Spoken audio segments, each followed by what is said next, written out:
Good day guys, ano nakabak ulit sa ating channel. Isa papalang araw sa lahat kasi makapag-share naman tayo ng ideya sa inyong motorsiklo. For today's vlog, isang Yamaha YTX 125. Kung totoo nga ba na full wave na ang kanilang stator? Yes guys, totoo, narinig nyo. Ang stator po ng Yamaha YTX na 125 ay full wave. So para makonfirm natin at malaman natin na totoo talaga na full wave ang stator ng Yamaha, syempre dito sa kanyang stator is mayroong socket yan na na-connect sa kanyang harness. So kapag tinanggal niyo itong cover nito, itong left side cover, dito niyo makita na may rubber boots siya. So siyempre tanggalin niyo itong rubber boots. Yan, kapag nakita niyo yung rubber boots, may socket siya na kulay puti. Dalawa yan. Itong isa, itong wire na may kulay red at saka kulay puti. So ito namang katabi niya na may sky blue at dalawang kulay puti. So itong dalawang linya ito, so papaalala ko sa inyo guys, ito yung nagbibigay kuryente sa ating CDI. So ibig sabihin ito yung pickup coil. So kapag puti, ito yung ground ng pickup coil at pula, ito naman yung nagbibigay trigger sa CDI para umaandar. So hindi yan ang topic natin yun guys. So ang topic natin ay totoo nga ba na full wave ng stator ng Yamaha at bakit engine drive ang ilaw ng motorsiklong ito. So maya guys, explain ko sa inyo tapos ipakita ko sa inyo doon sa regulator niya kung bakit naging engine drive ang ilaw ng Yamaha YTX at naka full wave ang stator ng Yamaha YTX. So kapag nakita nyo ito guys na may tatlong wire, itong sky blue sa dalawang puti. So ulitin ko lang, kapag nakakita kayo sa socket ng stator na makaparehang kulay tulad ng yellow, kapag makaparehang yellow, so full wave pong stator. Kapag makapareha pang puti, full wave din ang stator. So since nakita tayo ng dalawang kulay na ito na kulay puti, lapit mo camera ng kaunti. So yan, since nakita kayo ng dalawang kulay puti na ito na wire, ibig sabihin guys ay full wave ang stator ng Yamaha YTX. So para ma-confirm natin yan, siyempre tanggalin natin itong socket na ito. Yan. Before ko makalimutan pala, ito palang kulay light blue na ito. Ito yung nabibigay ilaw sa ating neutral. So nagsisilbing indicator ng ating neutral light. So, tanggalin na lang muna natin ito. So may katigasan.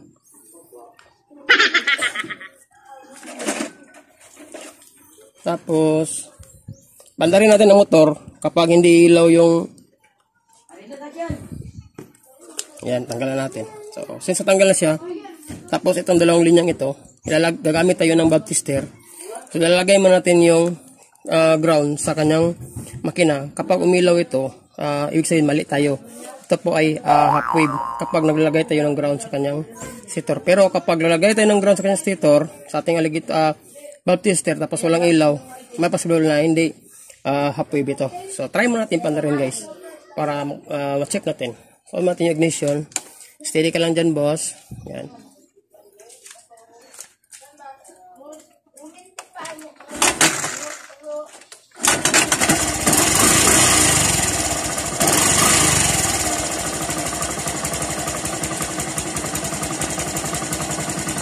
So yun guys, paandar natin siya. So siyempre itong dalawang linya ito, yung alligator saka yung dulo natin, dito natin ilagay yan sa socket niya. So kapag ilaw yan, meron siyang supply mismo. Try natin guys. Yan. So nakarekta na yan ang dalawang linya na yan. Ibig sabihin is may supply ang dalawang linya yan na makaparehang kulay puti. So kapag nilagay natin ito sa ground, kapag ilaw to, ibig sabihin may contact sa ground. Ibig sabihin is half wave din siya. Yan guys, wala siyang ilaw, di ba? So ilipat sa kabila. So wala din siya, di ba? Same lang sila, is walang supply. Ibig sabihin guys, at confirm natin na ang design ng Yamaha YTX ay full wave. So kapag full wave is line to line lang siya. Ibig sabihin walang ground connection tulad niyan. Puro lang sa linya. Kapag half wave is meron siyang contact sa ground. Tulad ng kanina, nilagay natin yung alligator clip. Kapag ilaw siya, ibig sabihin is half wave siya. So since na-confirm na natin, kapag nakaplano kayo na mag-convert ng full wave sa Yamaha YTX, huwag nyo nang galawin ang stator. Kasi guys, yung stator niya is designed na for full wave. Kaya lang, ang ginawa ng engineer, ang starting winding niya ay nakakonect sa ground. So kita nyo ba yan guys? So lapit mo ang camera. Yan. So, ang kulay ng input niya sa isang linya ay kulay black. So, kapag Yamaha, ang ground ng Yamaha ay kulay black. So, ang starting winding niya ay kulay black. So yan guys. So kulay black siya, ang kanyang input at ang kanyang output ay kulay puti. So kanyang running winding naman ay kulay puti. So yan. So kapag nagpapa-public kayo guys, so ang gawin nyo sa rectifier nyo, magre-recta kayo. So itong linyang ito, yung input na kulay black, putulin nyo lang yan dito. Tapos yung kaputol niya na input, papasok sa stator, yung ito, magre-recta kayo ng linyang isa papuntang regulator. Doon kayo magkabit ng kulay yellow. So yun ang magsisilbing starting winding niya, yung kulay yellow. Kapag ito namang linyang kulay puti, so wag yun ang galawin guys, kasi naka-steady lang yan. Ito lang kulay black ang galawin nyo. So punta tayo sa regulator para makita natin doon kung bakit naging engine drive ang ilaw ng headlight ng Yamaha YTX. So, lipat sa kabila, lipat sa kabila.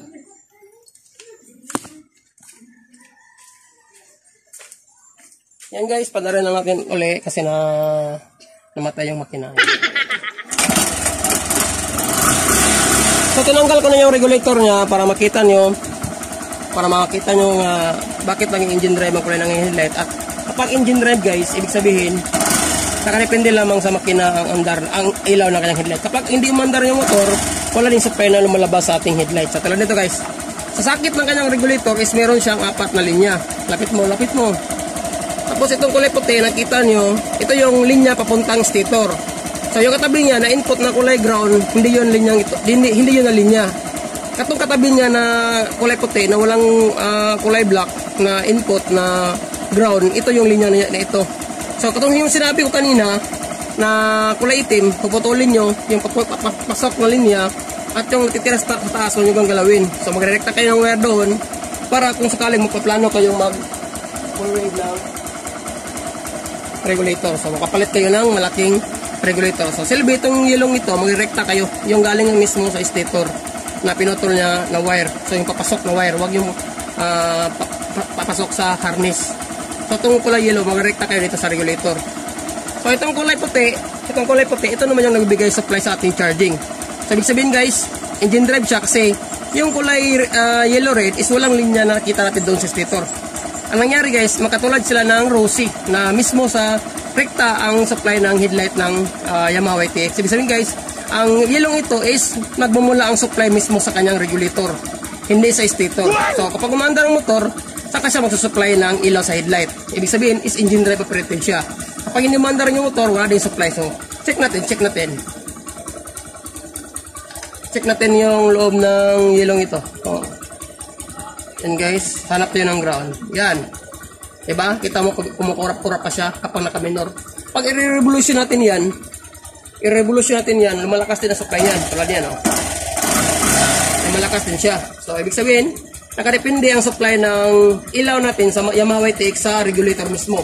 So, makapareha lang sila ng design ng Rossi. So, yung sa Rossi, meron siyang red-white na nakalabas sa stator, sa regulator pala. So, nakarekta sa regulator.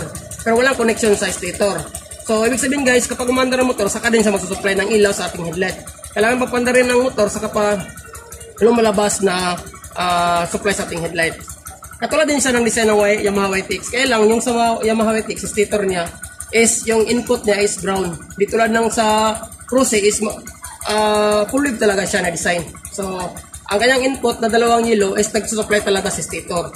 Kaya lang sa Rossi is nagpapalabas lang siya ng linya. Di tulad nito, apa talaga ang wire ng socket ng Yamaha YTX. May sariling linya talaga yung regulator ito guys. Tulad nito,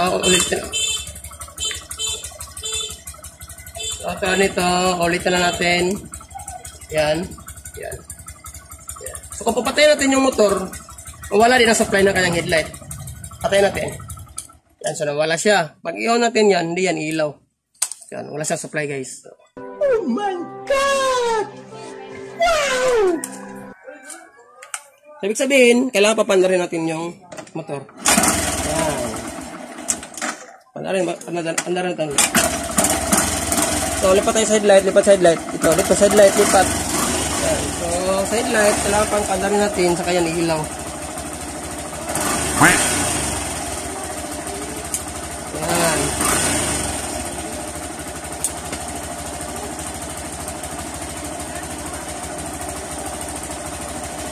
Ayan guys, break tayo dito.